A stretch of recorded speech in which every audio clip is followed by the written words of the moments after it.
Muy buenos días a todos y bienvenidos a Cantabria por la Mañana en este viernes día 15 de julio en el que comenzamos el programa con la visita del actual secretario general de Vox. Hoy nos acompaña en el programa Javier Ortega Smith. Muy buenos días. Muy buenos días, Cristina. Bienvenido a Cantabria por la Mañana, Javier. Gracias. ¿Qué trae Javier Ortega a nuestra región? Pues nos trae muchas cosas. Nos trae el poder disfrutar de esta tierra en este momento de fiestas y de verano, nos trae también el contacto con nuestros afiliados, la parte organizativa, que es la que me toca como secretario general, y nos trae también la participación de nuestro presidente en la escuela de verano de la Fundación de Naes en el Palacio de la Magdalena. ¿Cuál es la situación de Vox en Cantabria actualmente? ¿El número de afiliados? ¿Cómo está actualmente el partido aquí? Sí, pues en Cantabria hemos tenido casi desde los orígenes de Vox un equipo muy bien consolidado, que está creciendo, que está muy ilusionado. A pesar de que los resultados electorales no acompañan el trabajo de momento, pero la verdad es que podemos decir que es una de las regiones de España, de las provincias de España, donde Vox se va consolidando, donde cada vez vemos la participación de más gente joven en este proyecto y que, por tanto, las ideas de Vox están incidiendo y están siendo aceptadas pues cada vez por más gente que nos conoce. Vox tiene una ventaja frente a otros, que a nosotros cuanto más nos conocen y más profundizan en nuestro ideario, cada vez tenemos mayor aceptación, no como otros que en cuanto rascas un poquito esa superficie naranja que ponen así, ¿no?, de tipo marketing político, rascas un poco y encuentras cosas que son viejas del pasado, ¿no? Ayer mantuvo un encuentro con militantes, con afiliados también del partido en el Hotel Palacio del Mar. ¿Cómo son esos encuentros cuando uno va visitando las diferentes comunidades, las diferentes regiones de nuestro país? Pues son muy emotivos y para un secretario general la verdad es que son muy de agradecer, porque cuando ves que durante la campaña tus compañeros, tus afiliados han estado trabajando duro, con pocos recursos, sin tener acceso a los medios de comunicación, salvo excepciones como esta casa, que creen en el pluralismo político, en la independencia y en la objetividad, cuando han tenido que pelear duro en una campaña con presupuestos reducidos. Nosotros lo dejamos claramente, en toda España un presupuesto de 50.000 euros, cuando por ejemplo un partido como Podemos ha tenido 2,5 millones de euros, o de Ciudadanos 3,5 millones, no digamos ya el Partido Popular con 12,5 millones. Pues el encuentro con los afiliados es muy reconfortante, porque ves que a pesar de las dificultades siguen con ilusión. Porque aquí la diferencia es que en Vox, y en esto es la mejor prueba, nadie está ni por el cargo, ni por la prebenda, ni por el coche oficial, ni para conservar sus intereses. Cuando ves que la gente está luchando por sus ideales, porque cree en lo que está haciendo, pues ves que aunque los resultados electorales no te acompañen, están con nuevos proyectos, con ilusión de seguir adelante. Así que es muy reconfortable y realmente ayuda mucho a la labor que estamos haciendo desde la Secretaría General, ¿no? Hablaba del trabajo durante esta campaña electoral. ¿Cuál es la valoración que Vox hace de estas elecciones pasadas del 26 de junio? Bueno, la valoración interna de los resultados de Vox, lógicamente, no son satisfactorios, ni muchísimo menos. Nosotros esperábamos haber tenido representación parlamentaria en alguna provincia, especialmente en Madrid. Es verdad que sí tenemos la satisfacción de haber trabajado muy duro y de saber que dentro de nuestras posibilidades de medios humanos y materiales hemos llegado allá donde podíamos llegar. No olvidemos que Vox es un pequeño partido que tiene 2 años, comparativamente con todos los demás que se han presentado, excepto Podemos, que anda más o menos en el mismo tiempo, pero que, como decía antes, con recursos económicos muy limitados, con muy poquito acceso a los medios de comunicación y con un número de afiliados pequeño. A pesar de todo, el haber conseguido presentarnos en 34 provincias, pues es una satisfacción. Ahora bien, en cuanto al resultado de las elecciones del 26J con respecto a España, pues preocupante, porque la situación en España sigue siendo la de la inestabilidad, la de la dificultad de conformar gobiernos. Si esos gobiernos se conforman, van a ser gobiernos de una absoluta inestabilidad. Entonces, como españoles no podemos sentirnos más que preocupados y esto nos obliga a redoblar nuestros esfuerzos y la responsabilidad como españoles nos obliga a seguir trabajando duro, por ejemplo, para explicarle a los españoles que para evitar este tipo de situaciones que ya son de ridículo internacional, si tenemos que ir a unas terceras elecciones, es fundamental acometer una profunda reforma de la ley electoral para llevar a la elección directa del presidente de gobierno, que no se vea condicionado por pequeños partidos, que cualquiera que consiga la mayoría absoluta pueda conformar gobierno, sin perjuicio de que luego habrá que reformar también el poder legislativo, la conformación del Congreso de los Diputados mediante un sistema que sea mucho más representativo, mucho más proporcional y mucho más directo de representación entre electores y elegidos. Ha hablado de esa ley electoral. A un partido como el suyo, ¿cómo le influye ese reparto que se hace de los escaños dependiendo de los votos? Pues evidentemente muy mal. Ha habido partidos que eran partidos pequeños, y yo me quiero referir a Ciudadanos, que cuando los conocimos, empezaron hace más de 10 años, ellos abogaban por una reforma profunda de la ley electoral. Y ha dado la casualidad que cuando han conseguido representación ya no quieren ni tocarla. O por lo menos lo que yo les oigo a sus representantes, no tocarla en la profundidad que de alguna manera evitaría esta injusticia. Para que me entiendan todos los espectadores. En España no existe la relación un español, un voto. No hay igualdad de voto. Por ejemplo, 10.000 votos de un madrileño o 10.000 votos de un barcelonés vale exactamente la tercera parte a la hora de adquirir representación que, por ejemplo, 10.000 votos de un conquense, con todo el respeto a esa provincia, faltaría más, ¿no? Y ahí tenemos magníficos compañeros. Quiero decir con esto que nosotros tenemos que tender a un sistema de circunscripción más pequeña, que es lo que propone Vox, donde se elija de una manera directa al representante, conozcas quién es tu representante, le puedas exigir, incluso le puedas vetar ese cargo, pero no como actualmente, que tú preguntas a la mayoría de los ciudadanos y es que no saben ni quién les representa, porque en el fondo muchos son lo que se llaman paracaidistas, es decir, personas elegidas por un partido para que representen una provincia que a veces ni les conocen en esa provincia. Por tanto, contestando a la pregunta, es una ley electoral que, y nosotros no lo decimos desde el punto de vista particular, del interés particular de Vox, es una ley electoral que perjudica a todos los españoles, porque no existe representación directa, porque estoy pensando ahora en lo que le pasó durante muchos años a Izquierda Unida. Esa Izquierda Unida de Julio Anguita, que tenía 1.200.000 votos y luego tenía tres diputados, pero venían los grupos secesionistas, como el PNV y Convergencia y Unión, que tenían 300.000, 400.000 votos y tenían 10 o 12 de representación. Esto no hay quien lo entienda, no hay quien lo entienda. Y no me vale el que me digan es que son territorios más pequeños y hay que potenciarlos. No, si es un territorio más pequeño, lógicamente sus intereses tienen que tener una menor representación que grandes territorios, hablando de territorios no de extensión, sino de población.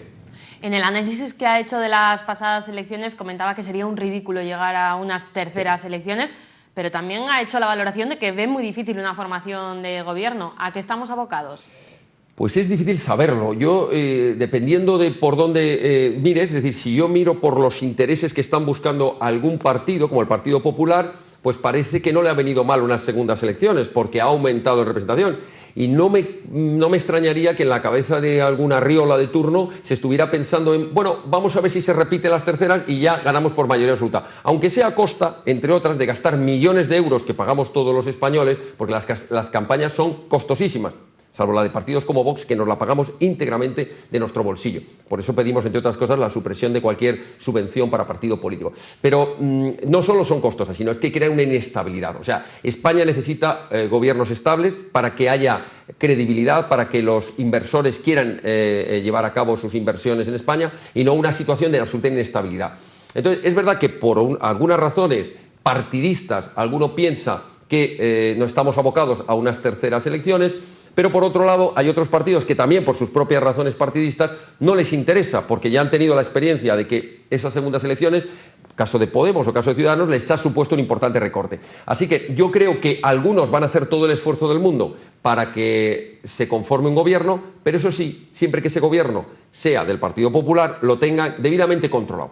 Y aquí quiero terminar con una frase. A nosotros se nos ha acusado durante toda la campaña, se nos decía cuando pedíamos el voto de Vox, muchos votantes que en su día fueron votantes del PP o que ven con simpatía las propuestas de Vox, nos dicen, no, mira, si lo que vosotros decís es estupendo, vuestras propuestas sobre el modelo de Estado, sobre la reducción de impuestos, sobre la reducción de coste político es extraordinario, pero es que vosotros no sois útiles porque el voto útil está en votar al Partido Popular. Yo les pido a todos esos votantes que tengan presente si va a ser útil haber votado al Partido Popular. Porque si conforma gobierno, va a ser un gobierno totalmente condicionado, secuestrado por minorías que le van a exigir hacer justo lo que quiere y si no, le van a dar la investidura, pero le van a retirar el apoyo y la aprobación de las leyes.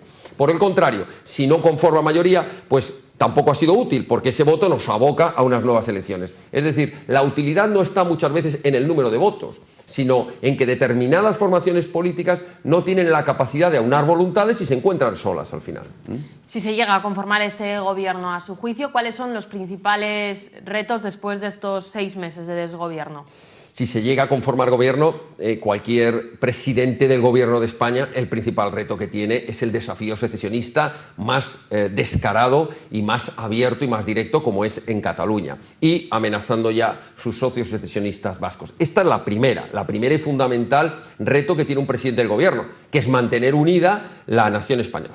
El segundo y fundamental, mantener la igualdad de los españoles, que está en serio riesgo. Bueno, de hecho no, es que ya tiene un déficit importante. ¿Y a qué me estoy refiriendo? Pues me estoy refiriendo a las tensiones que se provocan desde los grupos de poder regional, que cada uno va a querer arrancarle a ese gobierno más competencias, más financiación, es decir, cada uno tirando de la cuerda hacia un lado. Y esto encaja mal con la igualdad de los españoles ante la ley, en igualdad de derechos y obligaciones. Y desgraciadamente otro reto del gobierno, de cualquier gobierno, sería intentar mantener ese nivel que en teoría nos garantiza la Constitución de igualdad de prestaciones en materia sanitaria, de igualdad de prestaciones.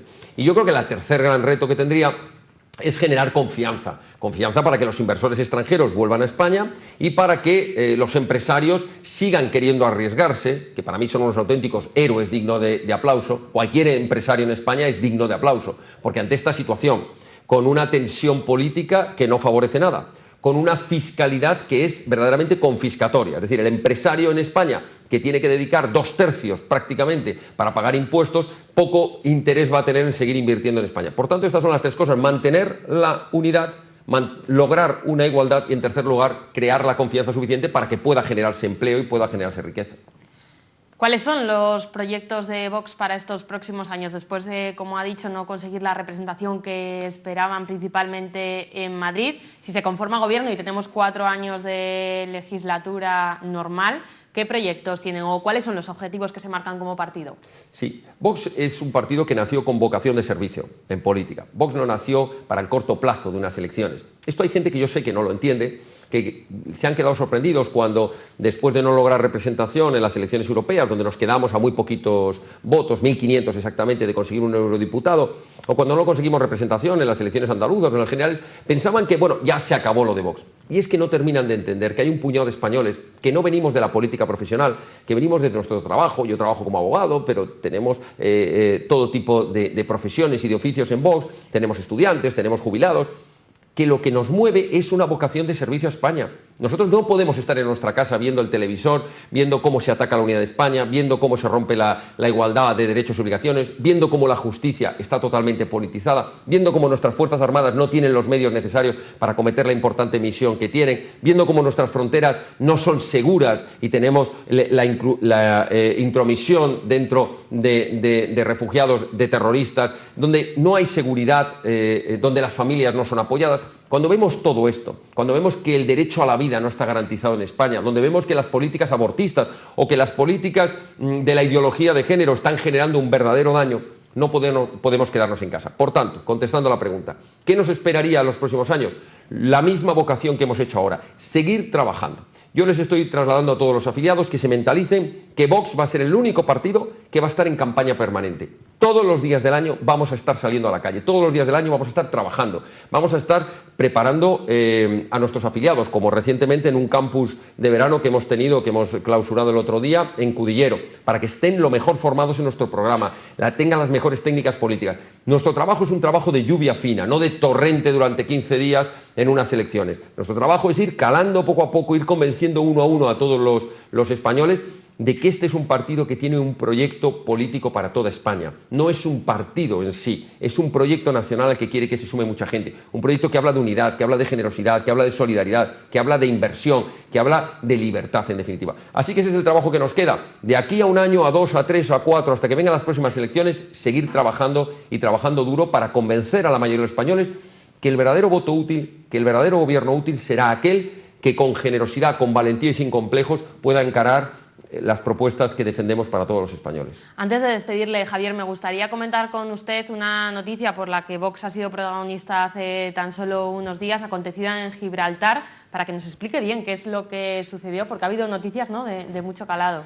Bueno, es verdad, nosotros hicimos una acción de reivindicación en Gibraltar que tenía un triple objetivo. Por un lado, reivindicar o recordar a la opinión pública que no nos olvidemos que tenemos una parte de nuestro territorio que es español, que está ocupado por una potencia extranjera, no porque lo diga Vox, porque si lo dijera Vox pues podrían discutírnoslo, es que lo ha dicho Naciones Unidas desde los años 60, es un territorio ocupado por una potencia extranjera y por tanto debe estar en un proceso de descolonización, por tanto demandando la irrenunciable soberanía nacional sobre esa parte del territorio ocupada por Gran Bretaña. En segundo lugar, denunciando que el Peñón de Gibraltar no es otra cosa que una auténtica cueva de piratas. Ahí se están produciendo con la mayor impunidad tráfico de estupefacientes, tráfico de tabaco, empresas offshore completamente de blanqueo de capitales no regulados, donde la fiscalidad brilla por su ausencia, donde se incumplen todas las normas de la Unión Europea, entre otras, por ejemplo, las normas medioambientales sobre vertido de materiales sobre aguas jurisdiccionales españolas,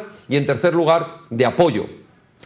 Vox ha querido con esta acción apoyar a los pescadores de la línea de la Concepción, del campo de Gibraltar, que durante años venían faenando en esas aguas y han sido expulsados directamente por el acoso permanente de las patrulleras. Hace 2 días salió una noticia que ha habido un enfrentamiento porque una de las patrulleras nuevamente ha pretendido arrollar, abordar una lancha de la Guardia Civil. Esto es intolerable. Por tanto, reivindicar la soberanía nacional, denunciar el Peñón y tercero, apoyar a nuestros pescadores y, cómo no, a nuestras fuerzas y cuerpos de seguridad del Estado, a la Guardia Civil, a la Policía Nacional, que hacen una labor extraordinaria en el control de esas aguas y de esa frontera, no siempre con el apoyo de los medios humanos y necesarios, ¿no? Humanos y materiales necesarios. Y bueno, cómo no, luego tiene la parte más anecdótica, que es la que puede llamarle la atención a la gente, de si la bandera medía 200 metros, de cómo entramos, de si unos entraron camuflados entre grupos de turistas y otros tuvimos que entrar y salir a nado, como fue mi caso, si tuvimos la desgracia de que detuvieron al presidente de Vox Madrid, a Nacho Mínguez, y pasó pues en unas condiciones pues no aceptables en un país civilizado, detenido y esposado como si fuera un terrorista, juzgado y condenado y durante unos días incomunicado incluso en prisión, o por ejemplo el hecho de que bajara nuestro abogado Pedro Fernández a atenderle y fuera también detenido. Esto es algo que no se entiende, ya digo, en un país civilizado. Porque en todo caso, los oyentes tienen que entender que aunque se discrepara por parte de Inglaterra sobre la soberanía del Peñón, lo que no cabe duda es que es parte de Europa y por tanto es un territorio en el que tenemos que pensar nunca un francés por extender una bandera francesa en España o en Londres o un inglés en Alemania, nunca por extender una bandera de un país miembro de la Unión Europea se podría ni siquiera ponerle una multa, mucho menos detenerle a él, a su abogado y tenerlos en prisión. Así que estas son la parte del anecdotario que lamentablemente pues, dentro de este tipo de acciones corres esos riesgos, pero por lo demás estamos muy satisfechos y hemos tenido muchísimas muestras de apoyo, muchísima gente que aún no siendo votantes ni siendo simpatizantes de Vox, nos han felicitado y nos han dicho gracias por mantener viva esa denuncia contra la última colonia de Europa o la última colonia en territorio europeo. Gracias por acordaros de los pescadores, gracias por denunciar la piratería que hay ahí dentro, ¿no? Así que nosotros satisfechos dentro de nuestros modestos medios el haber podido contribuir a todo esto.